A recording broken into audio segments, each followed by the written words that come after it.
This program is brought to you by Link TV for educational and non-commercial use only.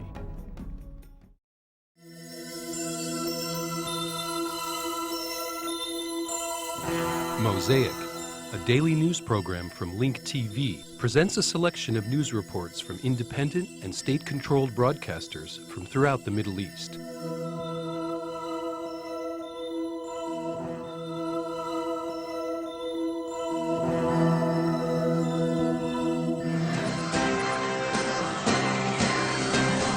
Deadly violence flared again in Gaza today. An Israeli soldier was killed and 3 others injured when a landmine planted by Palestinians along the border fence was detonated as an IDF jeep passed by.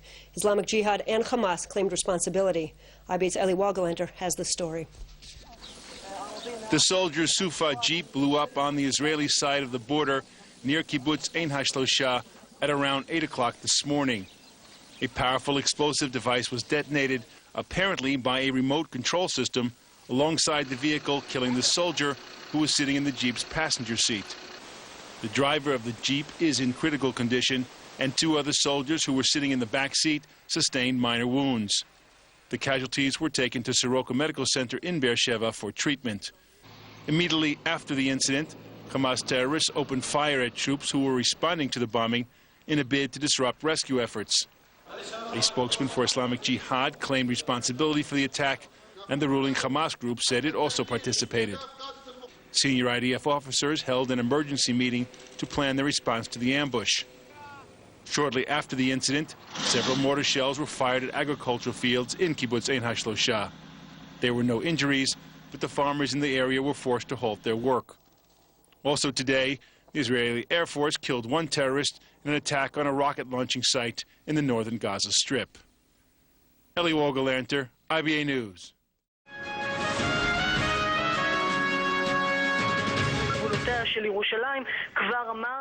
As we can see in the pictures behind me, thousands of people arrived here to see the events. This place is still considered a danger zone.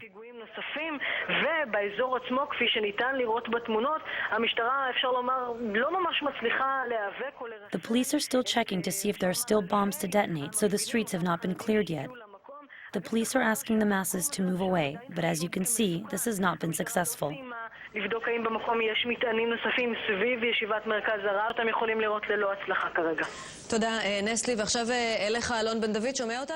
We talked about it, but there was no early warning signs that there might be a terrorist act. On the other hand, we hear from security sources that the Prime Minister was warned that something would occur.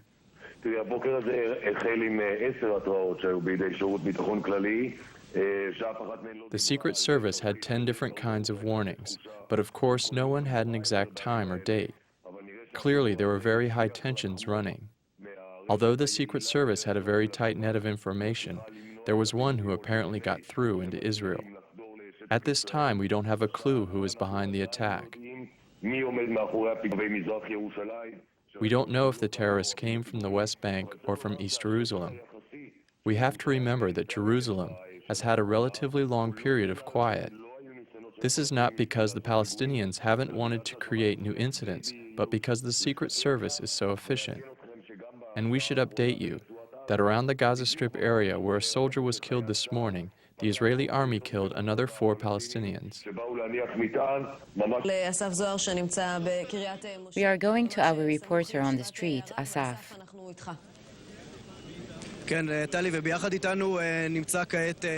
With me is the head of the ambulance service. We want to know from you the final numbers as they stand now.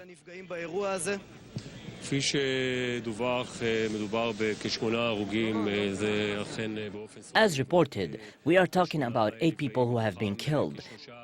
Also, there have been 8 wounded, and 3 of them are in critical condition. The first report indicated that there were 35 people injured by this incident, but we know that 8 have been evacuated to the hospital from here. So your numbers are the final ones?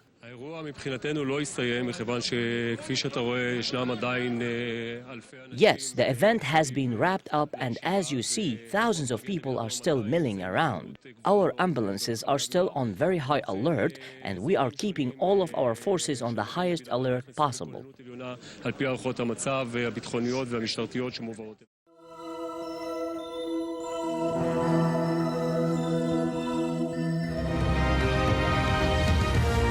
A report just released by British charities say Gaza is facing its worst humanitarian crisis since Israeli forces took control of the territory 40 years ago. According to Amnesty International and other aid groups, more than 80% of Gaza's 1.5 million people are dependent on aid. 40% of Gaza's workforce is unemployed, and that's set to rise to 50%. Almost all of Gaza's industrial plants are idle. As for education, surveys show there's been an 80% failure rate in school grades 4 to 9. From one of Gaza's largest refugee camps, our correspondent Jackie Rowland shows how people are totally dependent on aid to get their very basic needs. I'm in the Beach refugee camp. It's a district, a neighborhood in Gaza City, and in fact it's the largest refugee camp in Gaza City. About 50,000 people live here. Now, the first thing you notice when you come into the refugee camp is the stink of rotting fish.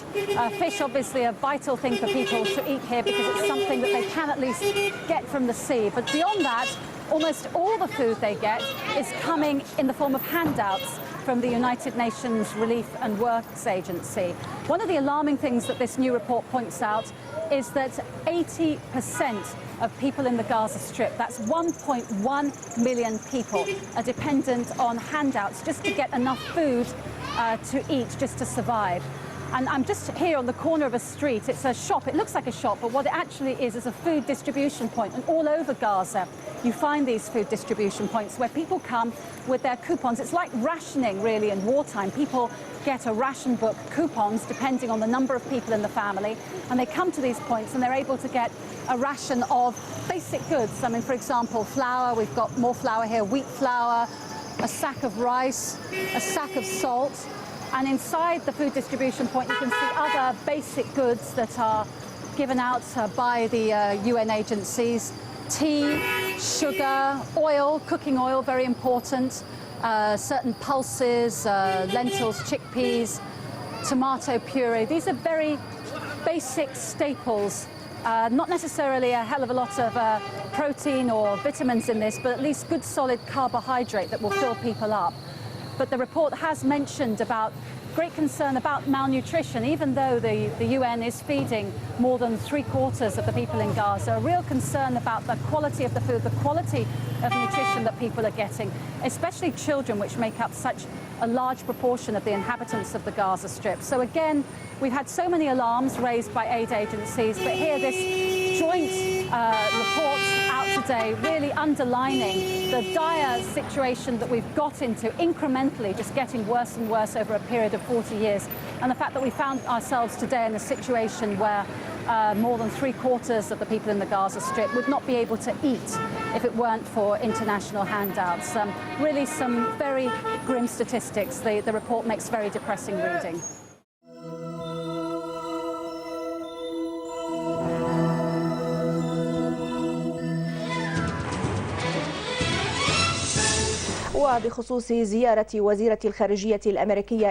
The Syrian foreign minister said that the visit by the U.S. Secretary of State to the region is an attempt by Rice to justify deployment of U.S. warships off the Lebanese coast.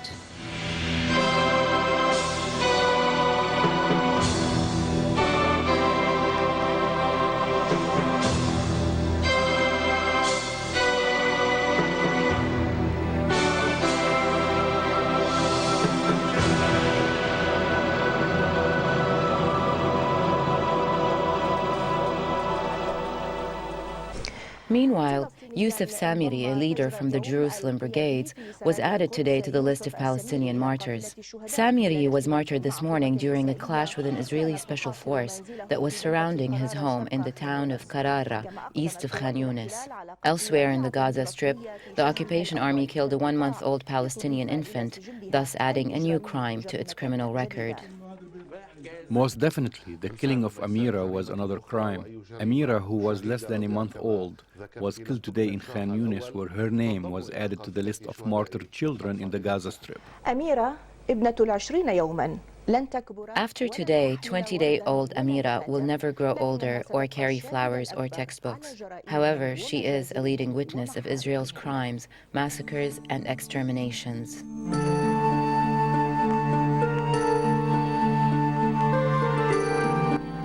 لن تغفو أميرة بعد اليوم على صدر أمها ولن ترضع حليبها ولن تبكي. Amira will no longer be able to fall asleep on her mother's chest. By the same token, Amira's mother will no longer be able to breastfeed her or tend to her cries. Amira is now sleeping in a heavenly crib held by the guardian angels and rocked by the martyrs. The 20-day-old Amira, or daughter of Gaza, did not get a chance to live out her childhood, where she could have played with Barbie dolls and listened to the poetry of life. They felt intimidated by her innocence, so they decided to take away her childhood. This is the story of Amira, a 20-day-old Palestinian infant martyred in an Israeli raid on Gaza. اسمها أميرة. Are these Qassam rockets? Are these the rockets of the Qassam brigades? Are these the rockets that were fired on Israel and Rice? Rice comes here and talks about the rockets. Are these the rockets of the resistance? Take a picture of these rockets and show them to Rice and Bush. إيمان أحمد وغيرهم 22 طفلا فلسطينيا لن يكبروا بعد اليوم. Amira, Mohammed, Iman, Ahmed are among the 22 Palestinian children martyred in Gaza. Although these children will never grow older or carry flowers or textbooks, they were able to engrave historical testimonies in the human memory that will live forever. The Israelis passed by here and shelled over there. Amidst the destruction, killing, and sweeps, they called for peace.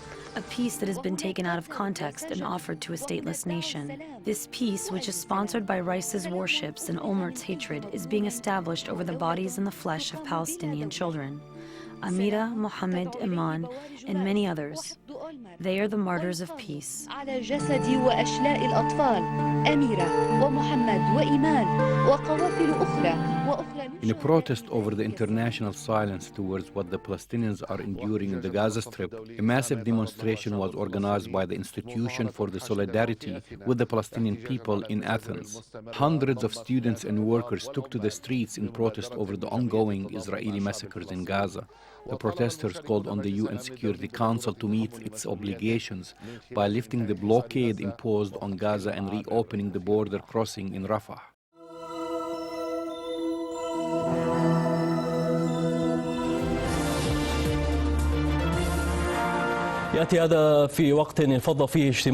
Arab foreign ministers ended their marathon meeting without reaching important achievements pertaining to the ongoing crises and disputes in the Middle East. Nothing has been achieved pertaining to the Lebanese presidential deadlock. The foreign minister's decision whether to attend the Arab League summit or not became easier after Syria invited Lebanon. One of the most important positions in the summit was the announcement made by the Arab foreign ministers of the need to reconsider the Arab Peace Initiative. Ahmad Al-Kalani reports from Cairo. Walking in circles, nothing more. This is how one can describe the 8-hour meeting of the Arab foreign ministers. The Arab League Secretary General Amr Moussa said that some progress has been achieved pertaining to the presidential deadlock, but in reality nothing has changed. As my brother, Foreign Minister of Kenya, said, it has become clear that the Arab Initiative and Arab efforts are not only aimed at preventing harm from happening, but also to gain political achievements.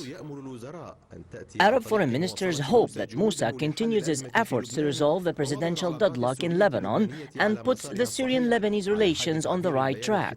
This was said in the final statement. This may also influence the success of the Arab League summit in Damascus and may even sway some Arab countries from participating in the summit. So far, Syria denied that this has happened.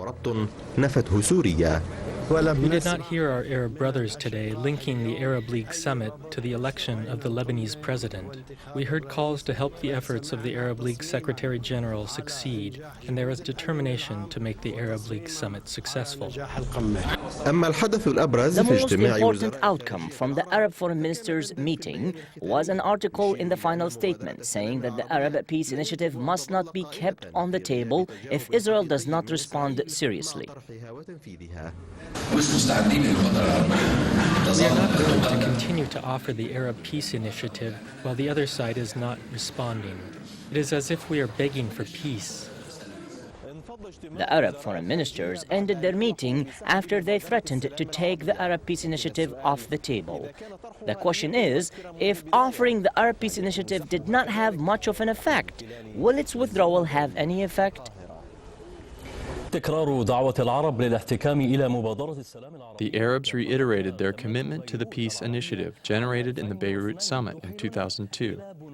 The basic principles of this initiative are complete Israeli withdrawal from the Arab territories, including the Syrian Golan Heights, which have been occupied since June 4, 1967, finding a fair solution to the problem of the Palestinian refugees, the establishment of a sovereign Palestinian state on the Palestinian territories that have been occupied since June 4, 1967 in the West Bank and Gaza, and Eastern Jerusalem as the capital of Palestine.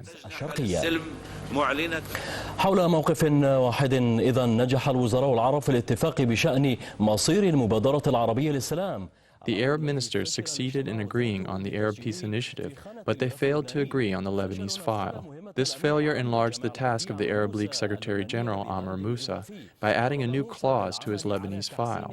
Moussa called for working on improving the relationship between Lebanon and Syria and towards saving the Arab Initiative. According to press sources, this returned to the forefront yesterday, with heated conversations between the Saudi foreign minister and his Lebanese counterpart on one side, and the Syrian foreign minister on the other side. The Syrian foreign minister confirmed his country's resolve to hold the Arab summit on its assigned date.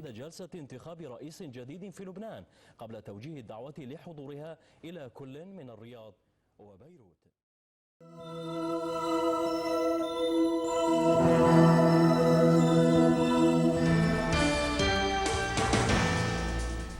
أثرت ظروف الحرب والاحتلال التي يعيشها العراق. The conditions of war and occupation in Iraq have negatively affected the psychology of children, many of whom lost their families, forcing them to drop out of school and look for work.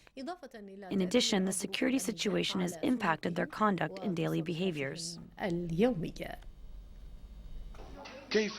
Whenever you look at the children in Iraq, you will find that their rights have been taken away. War, destruction, siege, and occupation have all directly affected the children. Thus, there has been an increase in the number of orphans, most of whom have left their seats at school and now have resorted to working in order to make a dignified living.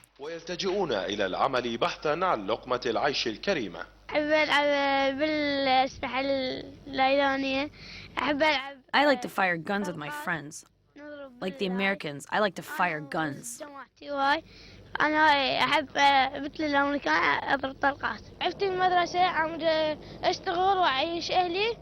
I got sick of school. I'm working and providing for my family. I help my father with construction work.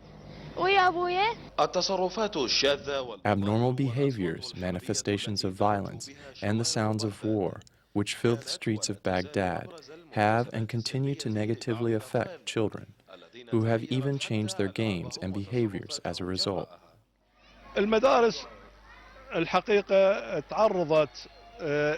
Actually, the schools witnessed many psychological cases. These cases are a result of the occupation and terrorism.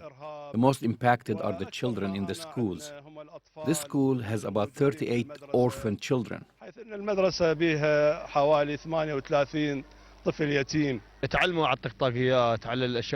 They've learned about shooting and things that make sounds, like this small automatic gun. They are not like the kids in the rest of the world, who like to go out and draw, or who like toys and watching cartoons. Some people who oversee the raising of children reiterate that they try to indirectly get them away from this phenomenon by substitution with other toys that will make children hate this phenomena of war. As much as we can, we try to make them forget about the problems on the street. We try to keep them away from playing with toys like tanks and guns, or those games that are currently on the streets. The children are being subject to many wars. We are currently living amidst the war on terrorism. The wishes of the children here are different from children in other places. However, attempts to create an appropriate environment for them continue. This is what childhood looks like in Iraq. They are a special kind of victim. They are victims of war, siege, and occupation, whose side effects include being orphaned, poverty, and neglect. From the Iraqi capital of Baghdad, Haider Qasim, Al-Aram. من العاصمة العراقية بغداد حيدر قاسم العالم.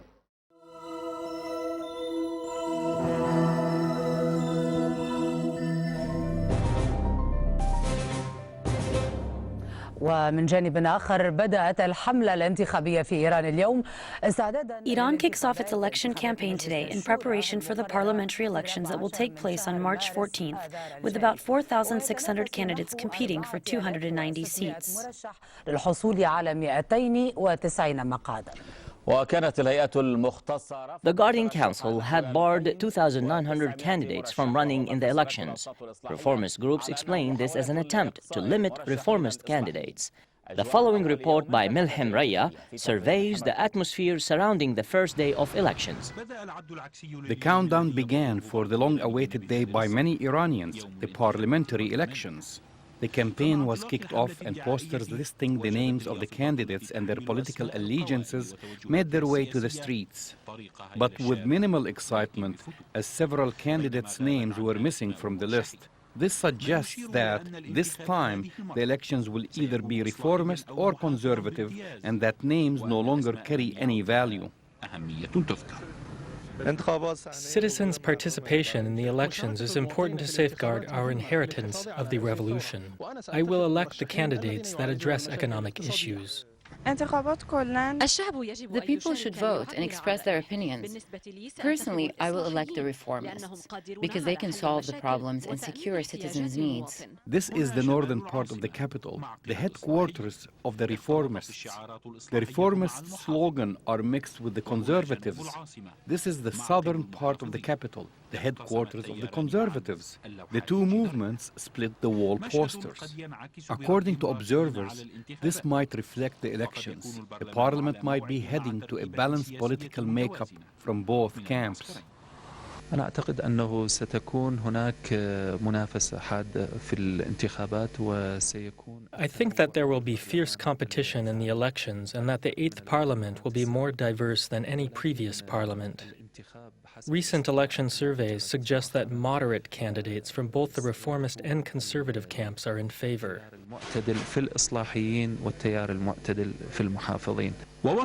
With calls encouraging people to vote in the upcoming elections, some conservatives' opinion surveys predict a high turnout. This would be in the reformists' favor, presenting them with the opportunity of winning according to them. This might be true if we adopt the position that the majority of the population favors the reformist camp. However, conservatives' claims diverge greatly. According to them, both the majority and the minority of the population support them. Everyone is waiting for the elections. People inside the country are concerned about the country's economic file, while people outside are concerned about the future of other sensitive files. But the economic file is tied to the sensitive files, and sensitive files are not in the hands of the parliament. Milham Raya, Al Jazeera, Tehran. milham Raya, Al Jazeera, Tehran.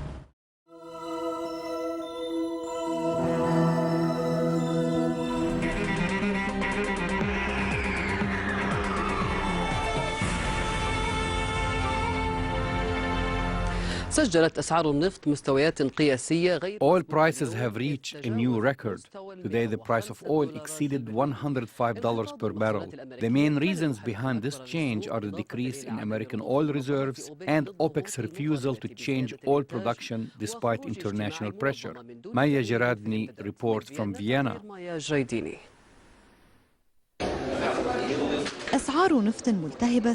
OPEC's second meeting for this year coincided with inflaming oil prices, but as was expected, it was ended without making any changes in oil production. However, contrary to predictions, no date was set for special meeting in the near future. There was a consensus on the decision. The next official meeting will be held on September 9th. الأوبك يعني تنتج يعني كفاية لسد احتياجات السوق. OPEC produces enough oil to satisfy the market's demand and more. The oil reserves are sufficient and their average is higher than the average of oil reserves during the past 5 years. This is happening as the demand for oil has decreased in the second quarter by 1,400,000 barrels. في الربع الثاني بحوالي 1,400,000. كما أعلنت منظمة أوبك في بيانها الختامي. At the end of the meeting, OPEC announced its support of Venezuela's sovereignty over its oil resources. Oil prices have reached a new record. The price of American light crude oil exceeded $104 per barrel. OPEC members said that the increase in oil prices is mainly due to the decrease in the dollar's value. When the oil prices are evaluated in dollars, we find that the oil prices have increased by 66%. But when we evaluate oil prices in other currencies, such as the euro and yen, we find that oil prices have only gone up by 50%. في حين ارتفعت بنحو 50% لدى تقييمها بعملات أخرى كاليورو والين. Our job is to monitor changes in the market. One of our objectives is to maintain moderate levels of oil reserves. It is natural to have changes in the market in the levels of gasoline, diesel, and kerosene. However, do not forget that the market is international, so if the supply decreases in one area, it may increase in another. أما من ناحية العرض والطلب فقد أظهرت مخزونات النفط الخام ارتفاعاً الأسبوع. According to the latest report, which was released before OPEC's meeting, the crude oil reserves have increased for the 7th week in a row. The benzene reserves have reached a record high in the past 14 years. It is expected that oil reserves will exceed the level of demand during the second quarter of this year by 1,300,000 barrels a day. This is the third consecutive OPEC meeting in which OPEC members did not respond to pleas from oil-consuming countries and kept oil production unchanged. It remains to be seen if OPEC will announce an emergency meeting before its scheduled meeting in September 2008. Maya Jaradini, Al-Arabiya, Vienna. قبل الموعد المحدد في سبتمبر. مايا جريديني، العربية، فيينا. The views expressed on Mosaic are those of the participating broadcasters, not Link TV or its sponsors. The production of Mosaic is made possible with the support of viewers like you. Thank you.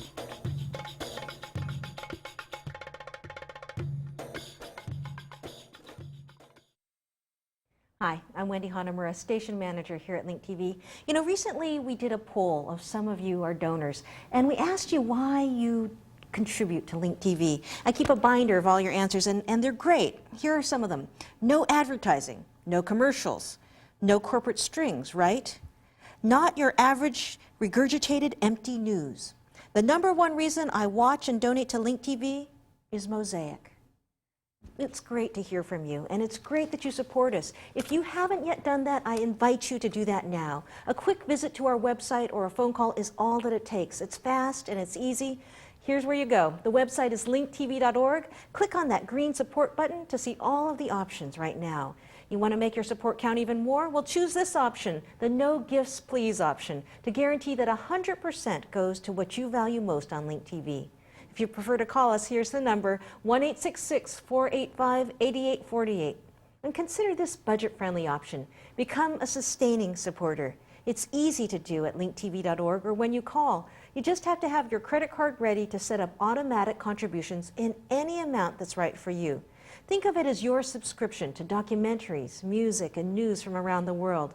To thank you for a $20 or more per month donation, we have the new Link TV duffel bag ready to send in thanks. Introduce people in your life to the insightful and one-of-a-kind programs you can see only here. Go to linktv.org right now or call us and make a $50 tax-deductible contribution, and we'll send you the beautiful Link TV cards. Include a note to a friend about all that Link TV has to offer. When you contribute $100, we'll send you the cards plus the new Link TV travel mug. Yet another great way to spread the word. You know, each one of you and each dollar you pitch in makes a difference.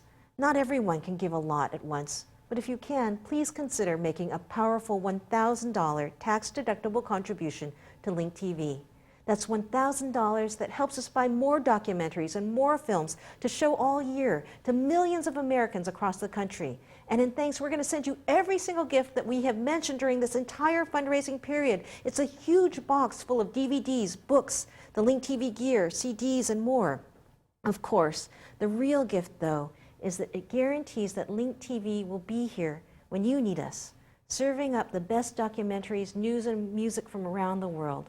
So please help Link TV to continue to bring you independent media at its best. Go online to linktv.org, call us at 1-866-485-8848, And thank you. Thank you for supporting Link TV, television without borders. This program was brought to you by Link TV for educational and non-commercial use only.